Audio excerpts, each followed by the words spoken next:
भाजपा की विकास यात्रा के दौरान पूर्व भाजपा जिला अध्यक्ष संपत मुंदड़ा ने विकास यात्रा के मंच पर प्रशासन को आड़े हाथों लेते हुए कहा कि राशन की दुकान में यदि गड़बड़ी है तो चाहे हमारा कार्यकर्ता भी क्यों ना हो, उस पर कार्रवाई होनी चाहिए।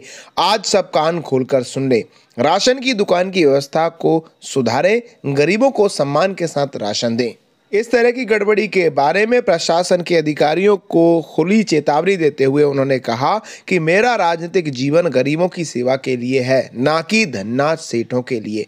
यदि जनप्रतिनिधि सेवा नहीं कर सकते हैं तो अपनी भूमिका बदल लें। गौरतलब है कि इस मामले में पिपरिया एसडीएम नितिन टाले द्वारा शासकीय उचित मूल्य संचालक को नोटिस जारी कर दिया गया है। अनाज नहीं मिल रहा, आखिर पत्रकारों को जानना पड़ा।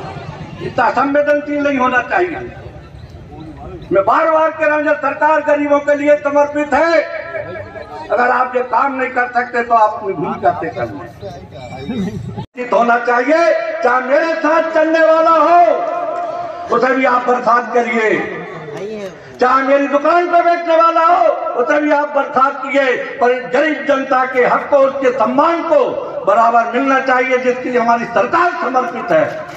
आज उन गरीबों के चेहरे और मुस्कान के कारण हम इतने लंबे समय से अगर शासन कर रहे हैं, लेकिन गरीब का योगदान उसमें बहुत बड़ा है। इनको हम नकार नहीं सकते, इनकी भूमिका को हम नकार नहीं सकते, और इनको योगदान को भाजपा का एक कार्यकर्ता नहीं नकार सकता। इसलिए मेरा अधिकारियों से आग्रह है, कोई भी हो, अगर हमारी पार्टी का कार्यकर्ता भी चला रहा है, गरीब एक दिन की नौकरी छोड़ के आता है राशन की, 100-200 रुपए उसके दिन के नष्ट होते हैं और कहता दुकान बंद।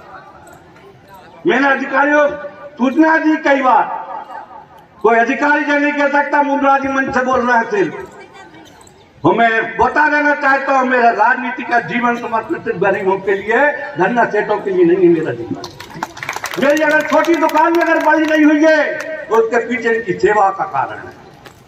मेरा सार्वजनिक जीवन साफ पाक है, जनता के बीच में हूं मैं। अगर गरीबों का हक पकड़ाने की कोई ने कोशिश की, मन से घोषणा कर रहा हूं तो बख्शूंगा नहीं।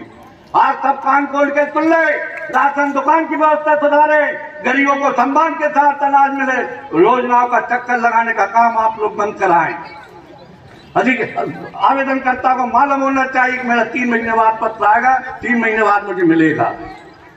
पार्टी ने नीति इसलिए नहीं बनाई मित्रों, उससे सम्मान से हक मिले, उससे सम्मान मिले, इसलिए पार्टी के लिए हम लोग समर्पित। इसलिए सरकार में हम कितने साल से हम लोग संघर्ष कर रहे हैं, देखिए जनसंघ से लेकर अभी तक हम इस बात पर संघर्ष कर रहे हैं। हमने नारा दिया था जनसंघ के समय, हर खेत को पानी, हर घर को बिजली, हर घर को रोशनी देने का काम।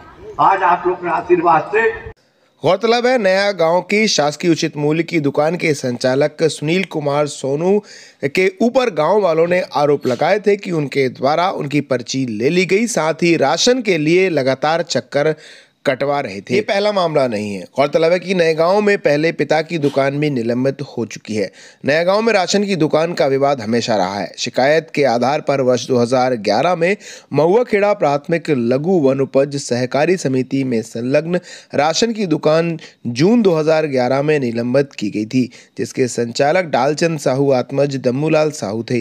राजनीतिक रसूख के चलते सुनील कुमार साहू सोनू ने राशन की दुकान को जाने से बचा लिया और पिता की दुकान निलंबन होने के बाद दुकान को महुआ खेड़ा लघु वनोपज सहकारी समिति के नाम से वापस ले ली, जिसके बाद इसका संचालन सुनील कुमार साहू के द्वारा किया जा रहा था। अब इस मामले में संचालक को नोटिस जारी किया गया है। अब देखना होगा इस मामले में क्या कार्रवाई होगी।